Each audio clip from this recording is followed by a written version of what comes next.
Nós aqui do Abissal, nós estamos falando sobre as bases da fé cristã, os fundamentos da fé cristã. Nós já falamos sobre a Trindade, nós já falamos sobre a graça e nesse vídeo nós vamos falar sobre a ressurreição de Jesus, que é a base da nossa fé, é a base de tudo que cremos. O nosso texto base é em Coríntios, 1 Coríntios 15, e no versículo 12, o texto diz assim: Ora, se tem sido proclamado que Cristo ressuscitou dentre os mortos, como é possível que alguns dentre vós afirmais que não existe ressurreição dos mortos? E nesse momento Paulo está se referindo ao fato de que alguns estavam pregando que a ressurreição dos mortos era uma mentira, que aquilo não existia. Mas, no entanto, o próprio Paulo afirma no versículo 13, se não há ressurreição dos mortos, nem mesmo Cristo ressuscitou. Ele continua dizendo no versículo 14, se Cristo não ressuscitou, é inútil a nossa pregação, como igual é improdutiva a nossa fé. Portanto, a ressurreição é a base da fé cristã, pois sem esse fundamento, nossa fé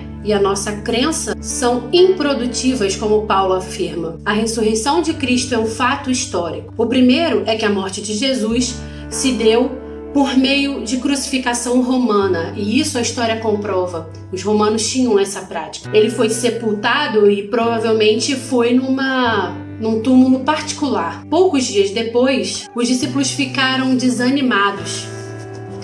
Eles estavam entristecidos com a morte de Jesus, com a crucificação de Jesus. Tinham perdido a esperança.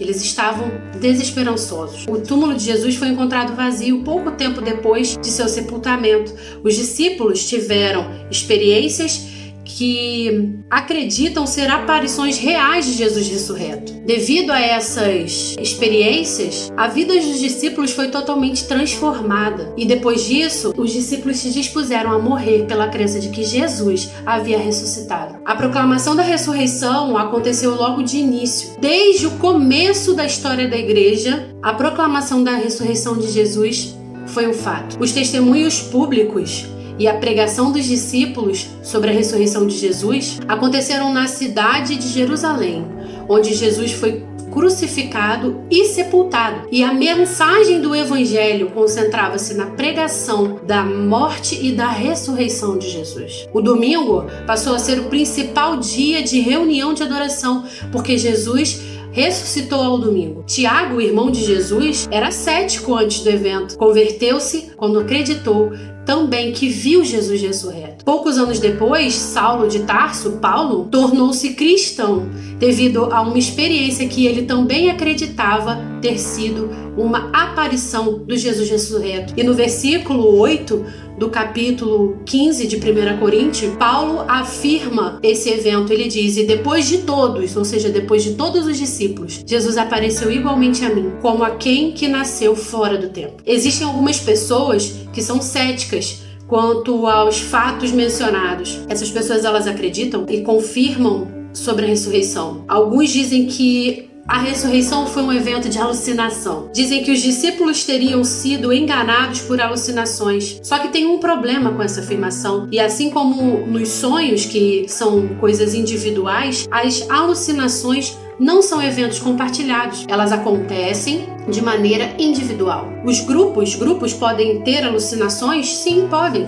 Mas cada indivíduo desse grupo terá um evento, terá uma experiência individual. Essa ideia não funciona, pois Jesus não apareceu uma única vez. Ele não ressuscitou, apareceu e foi assunto aos céus. Ele apareceu em dezenas de ocasiões diferentes, numa grande variedade de cenários para diferentes pessoas e durante um período de 40 dias. Um total de mais de 500 pessoas viu o Jesus ressurreto. Elas não estavam tendo alucinações ou vendo um fantasma, porque em 6 das 12 aparições de Jesus, ele foi fisicamente tocado e ele comeu, sentou e comeu com os discípulos e com outras pessoas. E se a existência de um túmulo vazio fosse uma alucinação, a maneira mais fácil de resolver isso, para descredibilizar essas 500 pessoas que viram Jesus em 12 aparições diferentes, seria exibir o corpo de Jesus, não é? Era só mostrar o corpo de Jesus. Só que isso não pode acontecer e não pôde acontecer, porque o túmulo estava realmente vazio. Eles não encontraram corpo algum. E existem milhares de evidências históricas e físicas provas do que Jesus foi de fato morto. E existem evidências que corroboram a ideia de que ele de fato ressuscitou. No versículo 19 do capítulo 15 de 1 Coríntios, Paulo afirma: ora, se a vossa esperança em Cristo se restringe apenas a esta vida, somos os mais miseráveis de todos os seres humanos. Essa colocação é tão forte, ela é tão forte, ela evidencia que para um cristão a ressurreição de Jesus é um dos pilares fundamentais do cristianismo. Isso é muito forte, porque se não crermos na ressurreição de Cristo, a nossa fé para nada serve e continuaremos a viver em nossos pecados. Paulo diz isso em 1 Coríntios 17. Paulo afirma que assim como pelo primeiro homem veio a morte, como por Adão veio a morte, assim também por um homem veio a ressurreição dos mortos.